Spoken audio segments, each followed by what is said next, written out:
We go through so many aspirations of, I want to be an organized person, or I want to be, a positive person. But the growth really starts at, what are you now? Where are you now?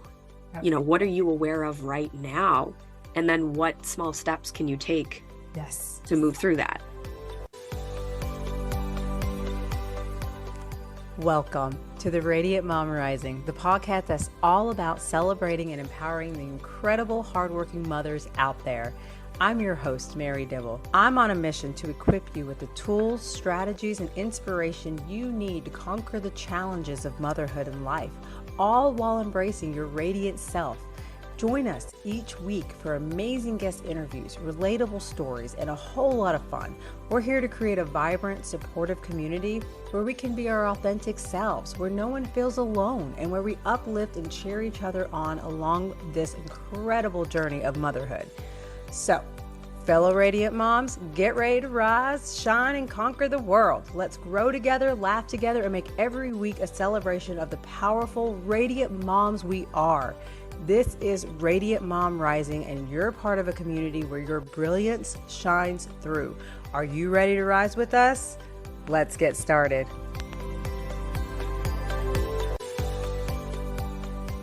Thank you for tuning in to Radiant Mom Rising. I'm Mary Dibble, your host. Today I'll be interviewing the amazing Joscelyn Kate, who is a family alignment coach, trauma-informed yoga instructor, certified ritual guide, wife and mom to 4 kids ages 7 and under.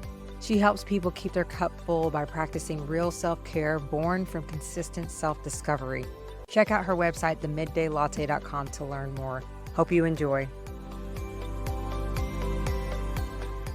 I'm joined here today with Joscelyn Kate. Thank you so much for being here on my show. How are you doing today?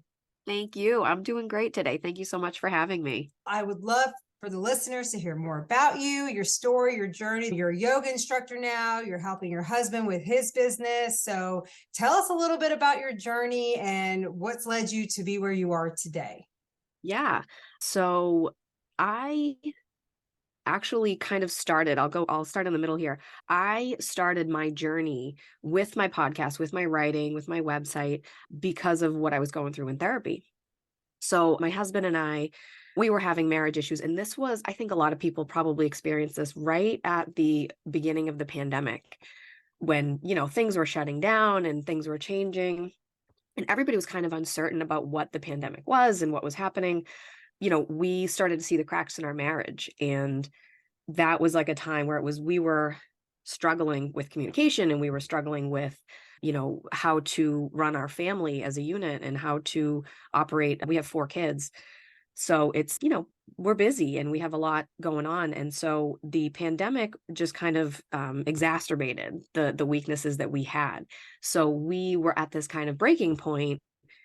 Are we going to make it through, or are we going to do something and change and pivot? So we actually entered into counseling together. We went into marriage counseling together, and that was really great. It was a really great place to start. But what we both learned was that we were individuals participating in a relationship. Not that our relationship needed work from somebody else, but that we individually needed to bring, better health to our relationship. So we entered into individual therapy rather than doing the couples counseling. And so through my journey in therapy, I learned so much about myself, so much about what held me back, so much about, the kind of guilt and shame that I felt on a day-to-day basis was not based in anything that I did or anything that I should be feeling. It was just sort of misperceptions based on kind of emotional neglect that I received as a child. And, our generation's kind of working through that, I think, now, where we are discovering the need for emotional access and emotional health, and understanding the importance of making that a big part of somebody's development. And, I was raised by parents who believed that they were doing the best that they could. I wouldn't say they were necessarily bad parents, but, the emotional validation, the connection, the individuation, that growth wasn't there. The support wasn't there. And so I kind of discovered in therapy, a lot of what I experienced as a child was, gaslighting and sort of, waving me off and dismissing my feelings. And so I grew into this adult who didn't really know myself, who didn't know what I was doing, who didn't know how to figure my own path out. And so in therapy, I was starting to unravel that I was an individual. And so I was exploring tools like journaling and writing. And I had been a freelance writer after I had my second. I had two kids and I couldn't afford to put them in daycare. So while I was on maternity leave, I started freelance writing with my second. And then that became my business. I left my corporate job and I was freelance writing for a while. And what I was writing was mostly for businesses, insurance companies, tech companies, things like that. But I discovered that writing sort of was bringing out my individuality. It was bringing out my dreams and desires. So I continued with that. So I continued with my blog. I started building an email list and got just really, I love my email subscribers. I am so honored every time I send my newsletter and I look at my open rates and I look at my click rates. I just feel I don't interact with them much more than that email interaction, but I do feel close with them. I feel like they care what I have to say. I feel like they connect with what I'm experiencing and what I'm going through. Awesome. So, yeah, so that was sort of the culmination of my focus, why I focus on self-care, why I focus on helping people, develop their inner self and their like inner wisdom. I love it. I love it. And so tell me why don't you tell us a little more too about this podcast of yours and what that's led you to, as far as I can see where you're getting close with your email subscribers, but you, like you say, you don't get to connect with them on a level. So this is Right. definitely a great opportunity and a great way for us to connect with our audience and engage more. Is that kind of what led you to it? So share more about that. Exactly. Yeah, Yeah, exactly. that's exactly what it was, is that the writing for me is so much behind the scenes. It's so much kind of like in my cocoon. And that was great for me. That was great for a while to be in that cocoon and to be growing in that space. But what I've discovered is that like I'm a storyteller, I am a talker, I'm a connector. I love to share my story. I love to encourage people to share theirs. And, I'm like life is a party kind of person. Like everybody should be participating, feeling good, doing what's right. And, I think the podcast lets me amplify that message more. And it's more like how Kathy says in the program, it's more intimate. It's more, you're getting in to people's, kitchens, you're getting into their cars, you're having conversations, real conversations with them. And words, spoken words are so much more powerful than written words, because tone is there and body language is there. And even when you're, smiling into a microphone, that changes the tone. It changes what people are getting from your message. And so I want to bring my message out. I want to bring myself out. I want to fill myself out more. But I also, I want to get that message into people with the passion that I feel. And I want to help them get through, their blocked passions. Absolutely. I hear you. And that's exactly what I'm all about as well. I mean, for me, it was like putting myself out there was one of the hardest steps. I feel like when I realized, oh my God, this is my purpose. This is what I want to do. I'm ready to step into this step. It was scary because it wasn't something I was conditioned to growing up. And I've worked really hard to become more social and to put myself out there. But rejection was always my biggest setback that I realized about myself as a child, with my dad kind of rejecting me, led me as to grow into that, unfortunately. Yeah. But I've worked really hard and I love it because that's what I think is so beautiful. And when you start recognizing the stuff about yourself, like you were able to, you start getting to that place where you can like, okay, I don't want to be that way anymore. I don't have to let that define who I am today or my future. I can go out there and be be me. And it's Yes. awesome. And it's like, you can become who you want to be. And that's where that's exactly what I'm about. I think it's beautiful. Tell me a That's little bit. amazing. I was just going to say that because you say that it's so important, the awareness aspect. That's where growth starts. And my husband and I do this thing, which I want to share with everybody. This is such a powerful, powerful tool. It's called an awareness ritual. And this is what my husband and I do together. And, like I said, we have 4 kids, so that we don't get a lot of moments alone. We don't get a lot of time to be talking by ourselves. So it's easy to get disconnected. It's there. It's there to get disconnected, to get on different roads, to have different agendas.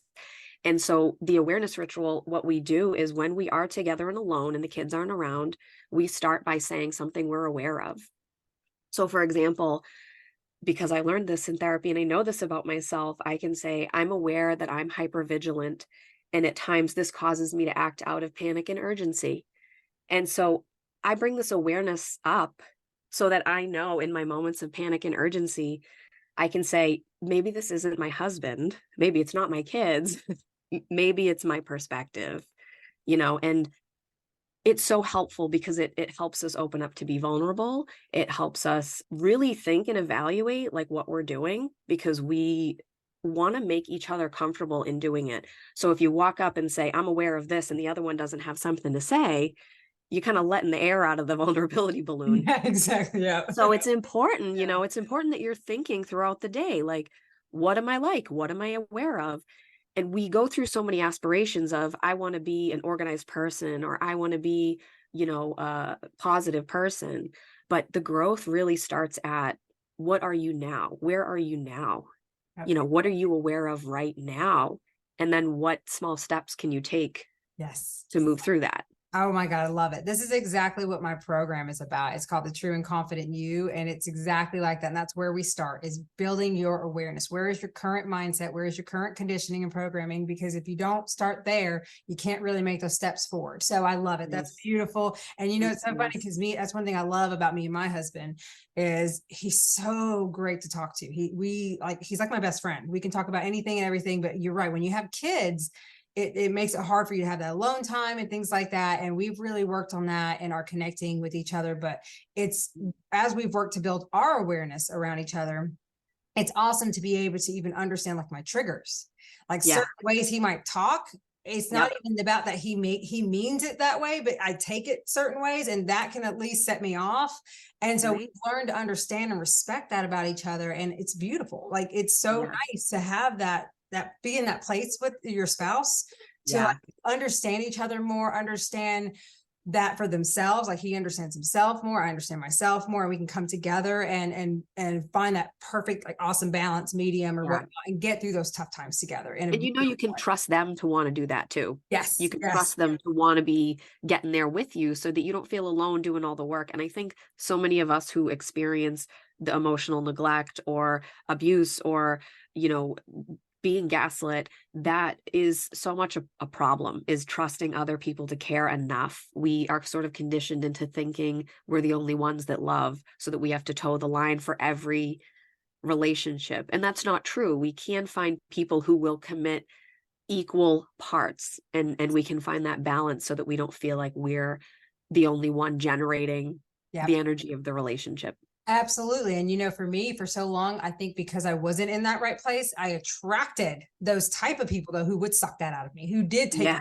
And it was like, that's the thing I think is very powerful. When you do become more and more who you are to your core, you attract all the right people, all those amazing. I mean, I love like meeting people like you. I love it. It's beautiful. The community, and they're out there. Yes. And it's like, yes. And I used to feel, because for me, I had so many friends and family that I thought would be there for me that just weren't. And it devastated me, because I have a big heart, very caring. I like get really almost attached. And so it was something I had to work on to understand, people have their lives, people have their ways. And also, some people have their insecurities that they like to project onto you. And that's, to me, also wasn't fair, because I'm tired. I have my own insecurities that I've struggled for so long to get over. I should be allowed to feel beautiful. I want to, you know what I mean? I should be allowed to be happy with where I'm in, not keep walking on eggshells around certain people of how I dress, act, blah, blah, blah. Yes. That was a big part of my therapy, was getting through how I wanted to dress, because I'm a yoga instructor and I'm a mom of 4.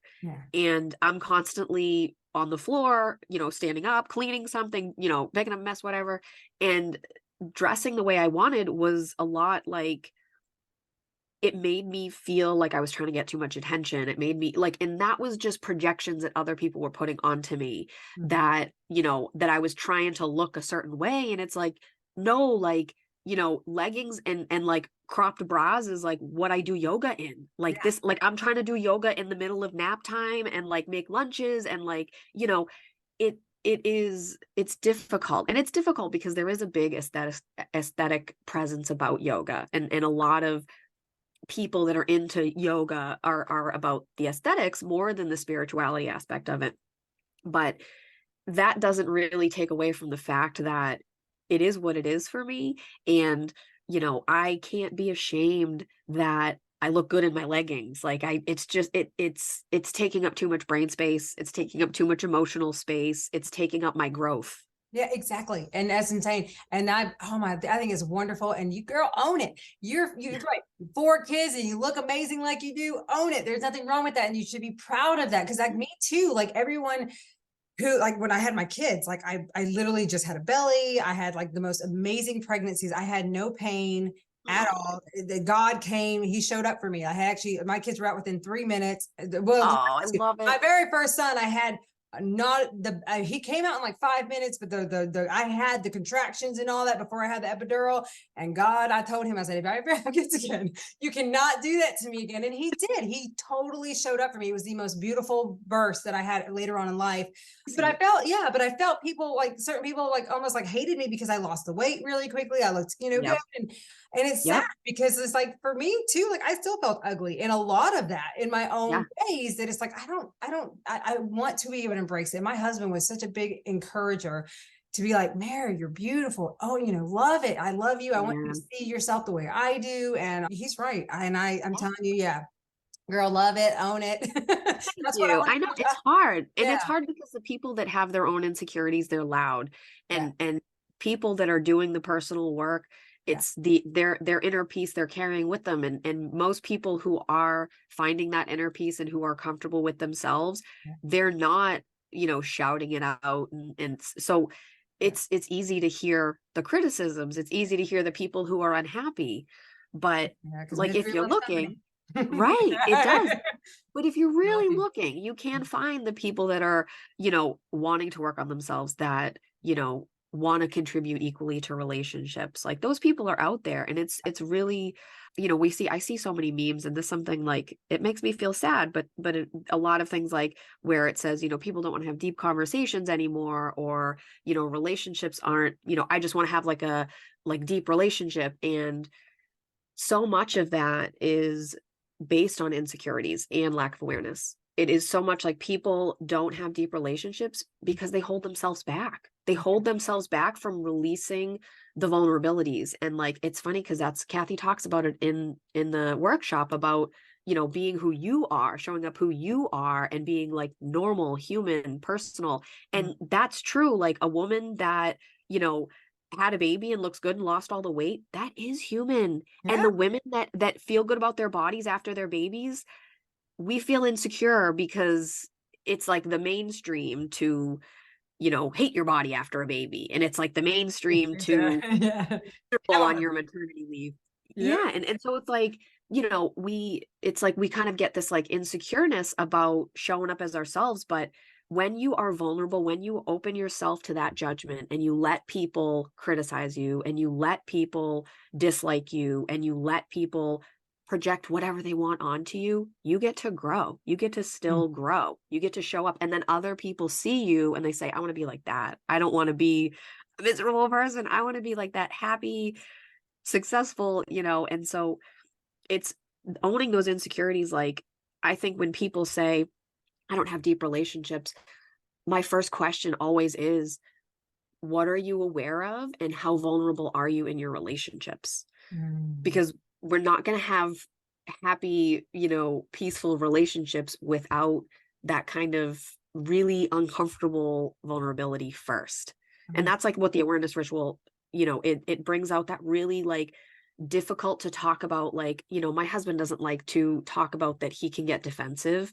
That's something that he struggles with. It's something that he works on repairing. So he doesn't like to bring it up. But when he does, he grows through it. He gets better at it. He gets closer with his wife. That's part of, what he wants in his life, and that's the insecurities are really our power to connect. Like Yeah. having the insecurity in dressing the way you want, having the insecurity to do your podcast, having the insecurity to, share something on social media, like that's really your power to connect. That's really the like connection point where if you do share that, you will get the depth. You'll Yeah. get the depth of the connection that you want. And like you say, not just that, you're also reaching so many others who need that. They need to feel like they have the permission to do that themselves. And it has this ripple effect of positivity. And that's what I am about, because my gosh, it's enough. Enough is enough. Let's stop hating on ourselves. Let's stop being so hard on ourselves. We're amazing moms. We're amazing women. We work hard. We deserve to live life the way we desire. We deserve to have all of our dreams come true. And what's crazy is it's so possible, but we, like you say, we get in our own way. We have this societal norm that teaches you got to do this, this, and this, and that before, Yeah. or we have that excuse of like, well, maybe when the kids are older, then we'll pursue it. Blah, blah, blah, blah. No, I work from home with these little kids running around, dogs all the time, and I still show up. I still do it because there's nothing like now. Now will never come again. So if you don't start, you don't want to live in regret of all that time that you've wasted, that you could have been there or at least working to get there. So yeah, and time is finite. Like time is so finite. Like we, and we tell ourselves like, oh, I got, I'm gonna live till I'm 80. I got all this time. But in the infinity of time, 80 years is this. It's nothing. So even if you live to 80, like you really want to maximize on what you're doing, on what you're thinking. And that was something I remember, that movie Eat, Pray, Love, where this guy says you have to select your thoughts the way you select your groceries. For years, I could not make sense of that. I was like, what are you talking about? Like select your thoughts? No way. They come over, they wash over me. What are you talking about? But as I've gone through my yoga teacher training, meditation, as I've learned to stop living through that sense of urgency, in therapy, I've learned to recognize my sense of urgency. I've seen where my thoughts take over me and they start directing my path and what I really need. And this is where before therapy, I would have called myself an atheist. I would have said, I'm atheist, I'm science-based, I'm fact-based, that's how I was. And I remember my therapist, like maybe the second therapy session, she said to me, oh, you're an empath. And I was like, oh God, this lady, she uses words like empath. What? I was like, no, I've never identified like that. And she was just like, okay, she's amazing. But, I was very, what I call now, spiritually immature. I was spiritually immature in that I was not acknowledging that life force exists. And like we all, and this funny because Kathy says it in the program, we all call it something different. Everybody has what they identify with, whether it is nature, the source, God, whatever resonates for you. We're all talking about this power, this force that makes us be alive. And like we were chosen by the universe to be here. And the same way that you might see, a flower sprouting up out of the ground, it was chosen by the universe. It like the seed came into existence. It was not being, and now it is being. So it's like, we have a responsibility to honor that. Like as beings of the planet, we need to tap into that acknowledgement that we didn't choose to be here. We don't know who designed it. And, we're not honoring that when we are not our full human selves. We're not honoring that we were chosen to be in this existence when we're restricting ourselves from exploring who we are and what we want and what we like. The whole point, the whole idea of purpose is that we be the consciousness that we've been given. Absolutely. So, I think it's important for people to explore that spiritual side. I think when somebody identifies as atheist, I think that's like it's an opportunity to grow, because wherever you go with it, whether you become a Buddhist or a Christian or just somebody who identifies with astrology, it's such an important part of growth and development to connect with that piece of you that is the life force that we don't know, that we don't understand, the consciousness, the growth, the existence. It's just an important piece of growing. I completely understand that because I know with me, like I didn't grow up with church really, and the Mhm. little bit of experience I had, I did not like it. But somehow God has always shown up for me in some way or another. So for me, he was almost like the father I never had. You know what I mean? To me, he was a Yes. spiritual dad, and so I have a very like different type of perspective and relationship with him on a spiritual level of believing in that he is the universe, he is the that almighty power that is there for me and helps to teach me things I need to do, but he has shown up for me in so many ways I could not ignore. I could not sit here and say he doesn't exist because my goodness, has he done stuff for me? Like, even though I didn't even really believe in it growing up. So it's like it's there. And that's where hope and faith come in. That's where Yeah, we can't trust as humans if we don't have hope and faith. If we don't have faith that something's going to come through the other side, we're never going to take a step. And exactly. that's like, I decided, like, I'm not going to feel like I'm struggling to make myself successful. I'm not going to feel like I'm struggling to have a successful podcast because my success already exists. Everything that is, going to be already is. So my success already exists, and I'm just an explorer of time and space trying to find the path Yep. that gets me there. You're just And stepping into it. Exactly. exactly. And we're all that. It's and we say, some people say, well, some people leave this world and they've never been successful. And that's right. But that's not because their success didn't exist. It's because they didn't find the path to connect them to it. True. And we all have that opportunity if we're looking. Yep. And it's the faith aspect. It's the faith that my success does already exist. Well, and Um, also too is success. What it means to one person may not mean the same to you. So for all you know, they had their own success. Maybe they had the love in their own way that they had, and for them, that was success. So you don't even know that. That's so funny. I want to tell you a story because you say that. I Yeah, was an yeah. insurance adjuster, and this was like life-changing for me in my 20s. Oh yeah. I was an insurance adjuster and I did workers' comp. And so I dealt with a lot of, like supermarkets and fast food places, things like that. And there was a man who worked at Boston Market, and that's like a kind of fast food type of place, like a Chick-fil-A or like Yeah. a Qdoba or something like that. So he worked at this Boston marketplace, and he sliced his finger and he needed surgery. He sliced some tendons, and so he needed surgery. And so I'm taking his statement. It has to be a recorded statement. And I'm asking him questions. And part of the questions, when you are an adjuster, you have to ask them like name, address, date of birth, and then you get into job history, education history, all that kind of stuff, sort of building like a profile on them. And so I'm going through these questions and I'm asking this man who's just a worker at Boston Market, what's your education history? He said, I have an MBA and a JD. I have a degree in theology. And I'm like, he's got all these degrees. I'm like, what?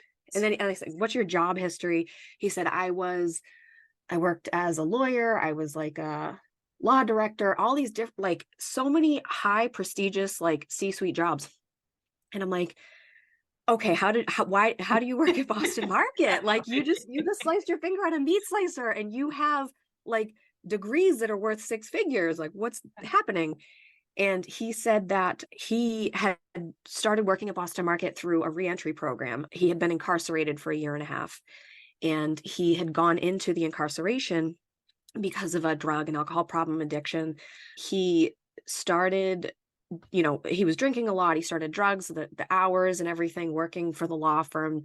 He was working 68 hours a week. He had two kids. He was married. And just the stress and the pressure, he couldn't take it. He couldn't handle it. And so the addiction got too big. It became gambling, all this kind of stuff. He ended up embezzling money from the firm that he worked at. And so, this was his path. This is what happened. He ended up going to jail, went through a rehab program. And he said that, and, he's telling me this story, and I'm like, 20 years old at the time. And at the time I'm in school to become a lawyer. This was why it like stood out to me so much. I was in pre-law. I had already finished my business degree, and I was looking into law schools, working for an insurance company. And he said that he thought that he needed to be the best. He thought he needed to keep climbing the ladder and climbing the ladder. And he never knew when to stop. He never knew when he was done. And so he was constantly looking for outside sources of pleasure, outside, relief and coping mechanisms. And he said that once he got back into his rehab program, he recognized that that's not what he wanted in life. He didn't need the money. He didn't need the big job. He didn't need to be working in the city and have the corner office. he said that he liked helping the owner of the halfway house. He liked helping him with home repairs. He liked working on the guy's boat. He liked going to Boston Market every day, doing that job, and then closing the door and leaving it behind him. He didn't have to bring the job home. He didn't have to think about it again. And, this was like a, $20 an hour job, but that was success for this man. That was success. He got through his rehab program. He was reconnecting with his kids. I mean, he lost his house, he lost his marriage. Those things happened and that was real. But he had the opportunity to keep growing, and he had the opportunity to define success for himself again. He just needed to, keep moving. Yep. So, and that was, so it was an amazing story for me. It was an amazing moment for me to be sitting. And I remember myself sitting in that cubicle, like listening to this man's story, telling me how proud he was to be showing his kids his apartment, this little apartment he lived in that was like part of the halfway house. Like, and that's, you think, I might think that's embarrassing bringing my kid to like a like triple decker that I live in because I'm in a rehab program. I might call that embarrassing. No, this man is like on the success train. He is proud of himself. He feels good. He is like, my life is what it should be now, Yeah. And it was life-changing for me. I bet so. That's amazing. That story right there is so powerful, because sometimes in life we think we know what we want. We think we know what we want. And it's like life sometimes can throw such curveballs at you and really show you. And something else I love is giving. Give more than you take. When you live a life that's like purposeful and you give more of yourself and give to others, there's such fulfillment in that. And it provides such blessings for you in return as well. So that's kind of where I love that story, actually. That's amazing. Amazing. Yeah. And it made me think differently about people that, they work at the supermarkets, or people say, oh, McDonald's isn't a real job. And it's like, you don't know what is in that person's life and why that job is so real for them. Exactly. That was my very first job at McDonald's, actually. And let me tell you, I thought you got to give credit to hard work. Fast food is not easy. It was actually quite multitasking, having to handle all that kind of stuff. It's a lot more than people even give it credit for. It is a tough job. And of course, when I worked back then, it was like $5 an hour. I know, right? You gotta love how that changes, right, every time. But it does. It all builds character. I mean, I've been a waitress in my past, and all that helps to build that customer service skills. No matter where you are with your jobs, there's always something you can learn from it that can help you in your future become more of the person you're meant to be. So I think that's awesome. And that's also what's powerful, is showing that you could look, he had it all to a point of what you would expect somebody to want for their life, and he lost it all. I mean, did he let that defeat him? Did he let that define him? No, he came back out and he made something of himself, and he's getting his life back together in a more beautiful way than before. I think that's gorgeous. I just love it. I love that story. Yeah. Thanks. Yes, I would love to hear about your kids a little bit. Like, what are their ages and stuff? Yeah, so I have 4 kids. Yep, my oldest, she's 7. I have 3 girls and a boy. Okay. So my oldest is 7, and then 4, 2, and my youngest, he's 1. Okay. So busy around here all the time. Is crazy. My house is constantly a mess, and I'm always judging myself for that. But I tell myself, like, it's, what do you do? I mean, it's, as long as I'm keeping everything rolling, I think I'm doing all right. So that's what, it's all about the perspective you place on it too. Cause I remember I used to literally stress about it, because I grew up in my mom was very clean freak. So everything had blah, this, that. There's a lot of shame not being clean. Exactly. So I had this natural anxiety, especially when I would sit here and work really hard to clean up. And then 5 minutes later, it looks like I didn't even touch anything. But then I got to the point where I started like working on my gratitude, and I started saying, you know what? I'm really grateful that I have a family, that I have my children, that I get this. And look at these kids. They're just living their lives. They're learning. They're having fun. So I just changed my perspective towards the situation. And so even though the cleaning didn't necessarily stop, my feelings for it changed. It was amazing. It helped me to not have as much stress, to be like, it's okay. It'll get clean when it gets clean. And it's okay to have a kid-centered home. Like, they live here, like they're growing here, And so then and as they get older, you teach them. Like I love my 15-year-old son, and he does his own laundry, cleans his own bathroom. That's amazing. He has his own bedroom. He does the dishes. He mows the yard. He helps out so much. And he helps with the siblings too. I mean, but I've been teaching him that since he could walk, like how to clean up after yourself. Because the way I look at it, our kids are going to be adults too one day. I want them to be able to care for themselves, take care of themselves, and take care of their partner. I mean, think about his wife is going to love him. Yes, and You know? like and take care of yourself in a balanced way, not like a manic way, because that's exactly what my mom was like. Oh, It yeah. was like obsessive cleaning, obsessively like organizing, so it didn't feel like a kid-centered space, and it didn't feel safe to be messy or like Yes. do Because a it's like no project matter or how much I something. cleaned, it was never good enough. Oh, Yes, and so no, you it's missed like this, right? yeah, so it's like it's a super important because cleanliness is health, but like at the Yes. same time, it's balanced, it's Uh, you want to like let life be there too, yeah, because you life know. is messy, is it not? So it's okay. It's not the Little end of the growth. Right. world. Yeah, because that Right. sucks. I mean, I put so much anxiety and stress on myself for what? For nothing. I mean, it Right. really is at the end of the day. We create so much suffering over things that don't even exist sometimes, and it's crazy. Right. And so that, Right. like I said, I love that. I'm glad you're working on that because I know I had to work on that myself, and I feel so Hard. much better being on the other side of that for sure. Yeah. Yeah. Awesome. Well, what is the name of your podcast?